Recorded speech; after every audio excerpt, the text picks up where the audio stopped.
Welcome everybody to Apple Insider. Apple's lineup of iPads continues to expand. This year we have 4 models. We've got the iPad mini, we've got the iPad, the 8th generation, the 2020 iPad Air, which is the iPad Air 4, and then of course we have the latest gen iPad Pros that dropped in early 2020. So we got 4 different iPad models to choose from, and of course the iPad Pros come in multiple sizes. So in this video, we are going to walk you through all these devices, walk you through which one you should choose based on your tasks, and generally help you avoid any costly mistakes when picking the iPad that's right for you. So let's go ahead and just dive into this.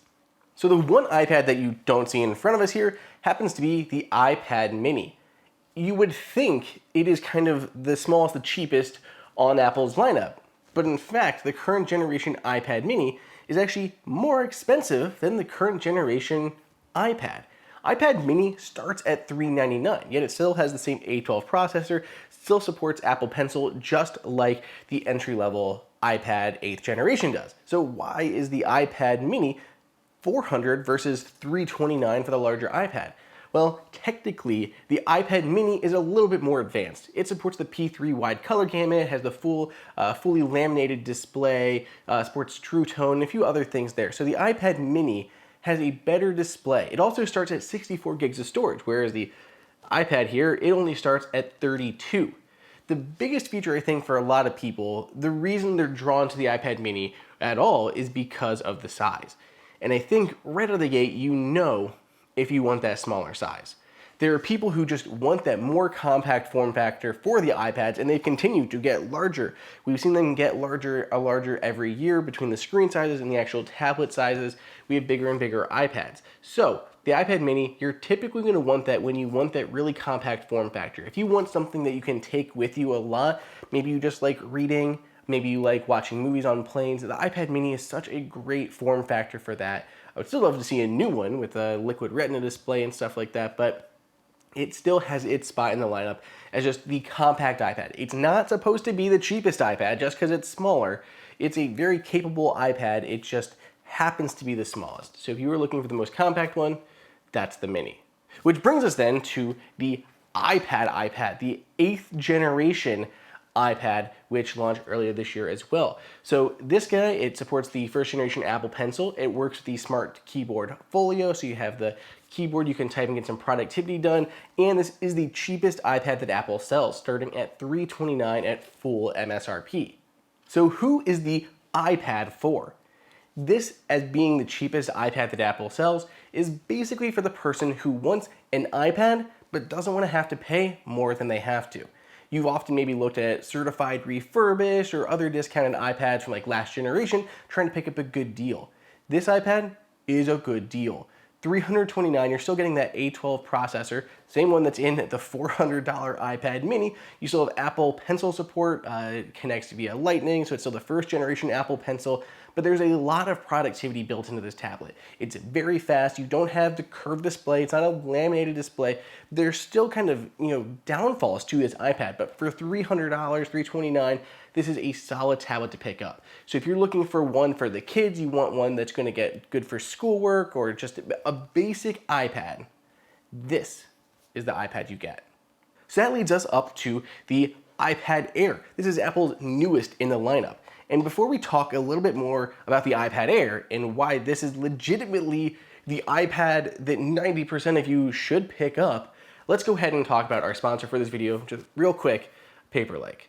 Paperlike is essentially a screen protector, but it's unlike a lot of screen protectors out there. It has a matte finish on it and gives you a paper-like experience for your tablet's display. No longer do you have like the drag of the glass on your finger. The pencil feels so much smoother, like you're actually writing on paper when using the first or second generation Apple Pencil, and to protect your display at the same time. It's also anti-reflective, so it helps you in bright light situations. So if you like to read or something, or sketch or draw or take notes, anything like that is going to be aided by Paperlike. It is easy to put on, and honestly, I love it. It's one of the first things that I put on to all of my new iPads when I pick them up. So if you want to grab Paperlike, you can find the link for it down below in the description. Thanks again to Paperlike, but let's go ahead and get back to our iPad Air here, which, as I mentioned, is the one that most of you should probably pick up.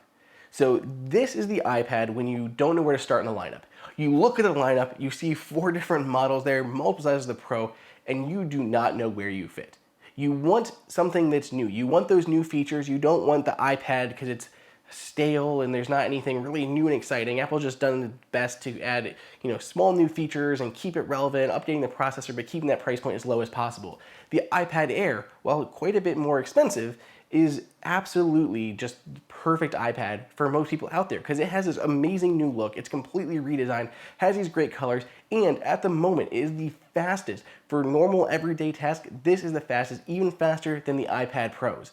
So this is the one that you want. It's going to get you the best performance. It's going to last you the longest over buying an iPad that's already got an A12 in there because it's got an A14 Bionic processor. So you're going to get longer out of that processor there. It supports the 2nd generation Apple Pencil, which is far nicer and has gestures and other benefits like being able to magnetically clip onto the side. Productivity gets a huge boost because it works with fancy things like the Magic Keyboard with the levitating display, additional USB-C port, and the full-size glass trackpad.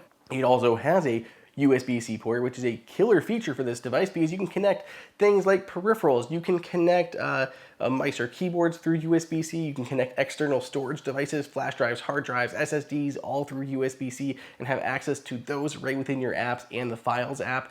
Amazing way to do that. It has support for displays over USB-C, so a ton of benefits of having that USB-C here. You can use USB-C hubs and get access to a bunch of different peripherals all at the same time. So USB-C is a big feature here for the iPad Air, and this is the cheapest one that you can get USB-C on because previously it was limited to these iPad Pros. So for the first time we're getting that there. It also has a beefed up camera, 8 megapixels on the iPad and the iPad mini. We've got a new 12 megapixel shooter here on the iPad Air, and of course it has Touch ID built into the sleep wake button and that liquid retina display on the front that looks absolutely gorgeous. So this is probably a device that most people are looking for. It comes in fun colors, newly redesigned, the most powerful processor, pretty much the one you want, square in the middle of the lineup. It's a little bit more than this kind of boring one, but it's very cool. So where does that leave users who are looking at the iPad Pro? iPad Pro comes in 2 different sizes. There's an 11-inch model, which is just barely a hair over the 10.9 inch of the iPad Air, so it minuscule bit. So roughly the same size as the iPad Air, but there's also the 12.9 inch version, as you can see here. So there's 2 different versions here, and the larger one is a little bit easier to sell because you know if you want that larger size. You know when you want this larger display. It has larger benefits too because the display is so big. Multitasking is easier than ever. Split screen, everything like that. Run 2 full-size applications at the same time. Amazing. If you know you want a bigger display, then you know you want a bigger display. A lot of people, this is too big. It's straight up too big and is immediately cut off from their options, or they want the biggest display possible, which immediately gives them the iPad Pro. It also still, both the 11 and the 12.9 inch do have faster multi-core performance because it's a larger core processor than the iPad Air.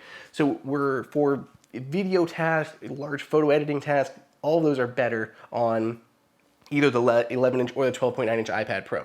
So for those multitasking abilities and really intensive processing, 4K video, 50 megapixel raw photos that are taking up a massive amount of space instead of Photoshop or Affinity Photo, those are all going to do better on the iPad Pros than the iPad Air. This is still a pro-level device even if it just has the A12Z Bionic processor. That Z is going to give it a better graphics capabilities than the iPad Airs. Even for gaming, if you want to get the 120 refresh rate in some of these games, you can only get on the iPad Pros versus the iPad Air because it has that ProMotion display in here. So there's still benefits to the iPad Pros. If you're looking for that higher refresh rate in certain situations, if you want that additional graphics power and a little bit multi-core power, those are for the iPad Pros. Even they're a little bit more boring with no fun colors like the iPad Air, but still the iPad Pros are likely to be refreshed in the near future. Apple's not going to sit on the A12Z Bionic processor when they're already shipping A14 processors in the Air and the new iPhone, so we're likely to see a new iPad Pro in the coming months. So maybe hold out for that if you are eyeing one of the new Pros, but if you're looking for something now and you want the most capable device, it's definitely the iPad Pros to go with. They also have Face ID over Touch ID, which still honestly is a huge difference, just being able to swipe up to unlock your iPad and never having to poke your finger anywhere. It does make it a little bit more seamless if you prefer Face ID over Touch ID, which we absolutely do.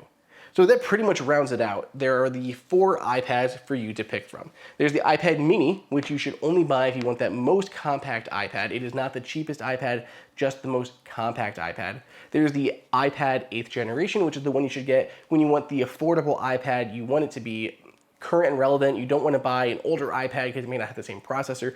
You want one that's going to last, even if you don't care about colors or fancy features that we're seeing in these upper end devices. iPad Air, the one most of you should be buying out there, has the best combination of power and features and design, just everything in one perfect package. And then the iPad Pros, the one where you're looking for just the best of the best. You want that better display, you want Face ID, you want the additional ultra wide lens and LiDAR scanner on the back there, even if you don't know what a LiDAR scanner is going to do for you. This is the one you're looking for. Better performance overall. That's the iPad Pros, or of course the larger size of that 12.9-inch model. So let me know what you guys think over on Twitter at Andrew_OSU, which iPad you prefer. And if you want to grab a deal on any of these iPads, we've collected the best deals that are ongoing and put those links down below in the description and in the comments. Make sure to check those out.